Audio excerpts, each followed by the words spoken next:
제공이 됩니다. 보통 이 ASP.NET이 동작하는 이 단계를 보면 제일 처음에 요청을 받으면 뭘 합니까? 소스를 컴파일하죠. 컴파일해서 실행 파일을 만들어 놓습니다. 그리고 이 실행 파일에서 인스턴스를 만들고 인스턴스가 바로 응답을 하죠. 이게 ASP.NET의 한 사이클입니다. 그리고 두 번째 요청이 왔을 때는 어떻게 됩니까? 이미 인스턴스가 떠 있죠. 그래서 떠 있는 인스턴스가 바로 응답을 합니다. 근데 이 과정에서 자주 왔다 갔다 하는 것들은 또 한 번의 캐시를 통해서 처리할 수 있는 여지가 있습니다. 그래서 이 캐시를 사용하게 되면 CPU 자원을 거의 사용하지 않습니다. 그렇죠? 어떤 사람들 보면 굉장히 건성으로 대답하는 사람들 있죠. 그래, 그래. 그런 식으로 대답하는 게 바로 캐시라고 보시면 됩니다. 그렇죠? 그래서 캐시를 쓰는 방식은 딱 요 두 가지만 기억하시면 됩니다.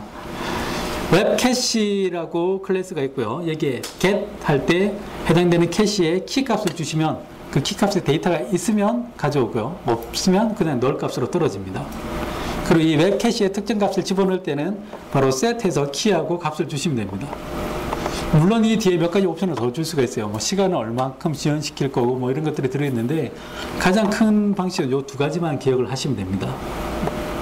이렇게 하시면 바로 웹 캐시를 사용을 하실 수가 있습니다. 저것도 역시 아주 간단한 데모를 통해서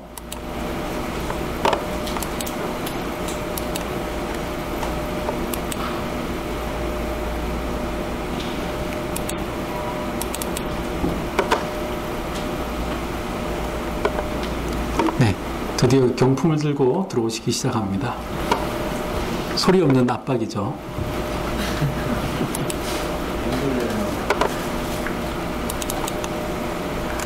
자, 여기를 보시면 이 캐시이고요. 자, 여기 보시면 자, 타임이라는 이 변수에다가 웹 캐시의 값을 가져오게끔 되어 있습니다. 자, 그 다음에 타임이 null 값이냐 이렇게 체크를 하죠. 그래서 null 값이면은 이 캐시가 적중했을 때를 우리가 히트라고 하죠. 히트 되지 않았다라고 이야기하고요. 히트 되지 않았을 때 현재 시간을 가지고 와서 웹 캐시에다가 집어넣게끔 이렇게 되어 있습니다. 그러면 한번 집어넣은 다음에는 이제 계속 히트가 되겠죠. 값이 있으니까.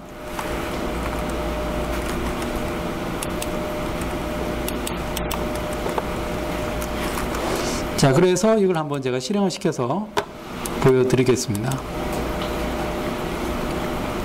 실제로 이 캐시를 사용하시게 되면 ASP.NET에서도 마찬가지로 굉장히 가볍고 빠르게 돌릴 수 있는 방법이 바로 이 캐시입니다. 그래서 캐시에다가 어떤 값을 집어넣거나 하는 방법이 있고요. ASP.NET에서는 그 부하를 분산시키는 방법 중에 캐시에 집어넣느냐, 아니면 뭐 뷰 스테이트의 값을 집어넣느냐, 뭐 몇 가지 방법이 있었는데 그 중에 제일 가벼운 방법이 바로 이 캐시입니다. 그래서 여기 보면 이 시간이 들어가 있죠.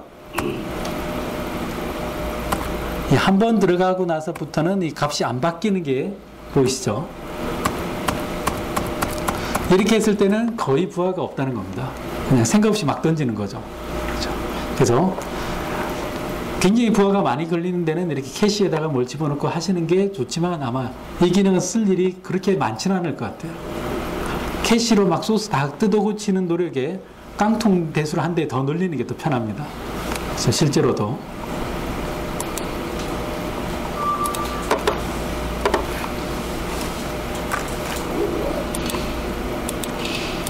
자, 이제 거의 마지막까지 왔네요. 시큐리티하고 멤버십에 관한 내용인데 요거는 오늘 제가 설명을 다 해드리려고 보니까 생각보다 조금 양이 있습니다. 그래서 이 부분은 대충 어떤 클래스가 있는지를 설명을 해드릴까 합니다. 웹 시큐리티라는 클래스가 있고요. 이 웹 시큐리티에 보면 인증이 되었냐 안 되었냐 이런 것들을 체크할 수 있는 그런 프로퍼티가 들어있습니다. 그리고 인증이 되고 난 다음부터는 이 현재 사용자가 누구냐 이런 것들을 뽑아낼 수가 있고요. 실제로 이건 롤 모델에 따라서 좀 더 많은 정보를 담아둘 수도 있습니다. 그 다음에 패스워드를 리셋시킬 수도 있습니다. 패스워드를 리셋시킨다는 건 그 사람이 잠깐 로그아웃 되는 거죠. 그렇죠?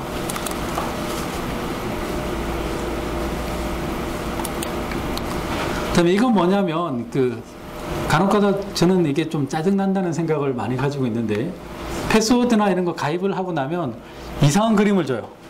그리고 글자를 보고 따라 쳐넣으라고 하죠. 그렇죠? 네, 말이 좀 이상한가요? 네. 타이핑해서 넣어라 라고 하죠. 네. 그래서 나는 분명히 맞게 쳤는데 계속 틀렸다고 할 때도 있습니다. 그렇죠? 가면 갈수록 이 물결이 점점 심해지는 경향이 있어요. 그렇죠? 그래서 그런 것들을 만들어내는 헬퍼입니다. 근데 이것도 이 자체적으로 제공하는 건 아니고 이걸 만들어내주는 서비스가 있더라고요. 그래서 그걸 호출에다가 거기다 이렇게 딱 박아주는 그런 소스입니다. 그래서 이걸 실행을 시켜보면 그 값을 넘겨주고 그 값이 맞는지 안 맞는지 밸리데이션 하는 메소드가 있고요. 해당되는 그 메소드에 맞으면 트루 값이 나오는 그런 형태입니다. 그래서 바로 쉽게 사용을 하실 수가 있을 것 같습니다. 자, 디버깅 하는 방법은 뭐 몇 가지가 있지만 가장 우리가 많이 사용하는 게 이건 가장 처음 사용합니다. 이 서버 인포에 get HTML 하면 이 서버의 현재 상태를 쭉 보여주는 그런 메소드입니다. PHP에도 비슷한 게 있죠. PHP 인포 하면 뭐 엔진은 뭐고 이런 걸 쭉 보여주죠. 그런 형태로 사용할 수 있는 게 서버 인포에 get HTML. 그다음에 각각 내가 지금 사용하고 있는 헬퍼인지 뭔지 오브젝트인지 뭔지 이게 뭔지 이렇게 좀 궁금할 때는 오브젝트 인포 프린터라는 이 메소드에다가 해당 객체를 집어넣어서 출력을 해보시면 체크를 하실 수가 있을 겁니다. 그렇죠? 또 하나 필요한 게 우리가 또 가장 많이 쓰는 게 뭡니까? 중간중간에 값을 이렇게 찍어보는 거죠. 아직도 그게 제일 유효한 방법 중에 하나입니다. 근데 조금 더 나은 방법으로 쓰시려면 추천해드리는 몇 가지 툴이 있습니다. 여기 보시면 이 파이어버그라는 툴이 있어요. 이걸 이용하시게 되면 중간에 이렇게 왔다 갔다 하는 값을 이렇게 체크해서 보실 수가 있을 겁니다. 두 번째로 인터넷 익스플로러 8에 보면 디벨로퍼 툴이 들어가 있죠. 이걸 이용하시게 되면 꽤 잘 만들어져 있습니다. 물론 많은 사람들이 파이어폭스를 선호하기도 하지만 인터넷 익스플로러 7 말고 8 이상에 있는 이 툴을 사용하시게 되면 생각보다 굉장히 잘 돌아갈 겁니다. 레이아웃 태그도 하나씩 다 뽑아볼 수 있고. 자, 그 다음에 이 웹 매트릭스에 보면 리퀘스트 툴이라고 있습니다. 값이 이렇게 리퀘스트로 넘어오고 하는 것들을 체크해 볼 수 있는 툴도 포함되어 있는데 그런 부분들은 넘어가겠습니다. 웹 매트릭스에 어널라이징 SEO 리포트가 있습니다. 여기 보시면은 맨 마지막 옵션이 리포트라고 있죠.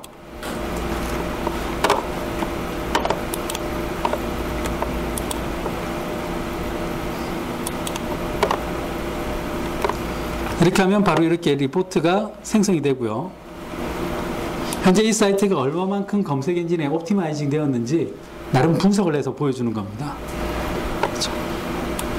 뭐 사이트랄 게 없기 때문에 내용이 없네요. 나중에 실제로 사이트를 사용을 했을 때는 이렇게 분석된 리포트가 좀 기초적인 데이터라도 제공을 해주는 게 굉장히 편리하실 겁니다. 자, 지난 시간에도 이렇게 마무리 지었죠. 이제부터 필요한 건 뭘까요? 그렇죠. 아이디어만 있으면 됩니다. 나머지는 구현은 이제 굉장히 많이 쉬워졌다. 그런 이야기를 해드리고 싶고요. 두 번째로, 엔터프라이즈 환경에서 굉장히 복잡하게 MVC 패턴으로 만들어 놓았을지라도 뷰 엔진을 레이저로 만들게 되면 굉장히 쉽게 뷰를 계속 바꿀 수가 있다라는 이야기를 드리고 싶습니다. 그 다음 달에는 주제가 ASP.NET MVC 하고 jQuery 그리고 MVC 고급 패턴 하고 그다음에 실버라이트를 활용한 MVVM 요즘에 또 조금씩 이야기 나오고 있는 모델 뷰 모델을 활용하는 그런 패턴에 대한 내용들이 나갈 겁니다. 다음 달에도 아마 레이저에 관한 내용이 일부 포함될 걸로 생각을 하고 있습니다. 그리고 여기에서 더 필요한 정보들이 있으시면 제 블로그에 오시면 도움이 될 것 같습니다. 도와주십시오.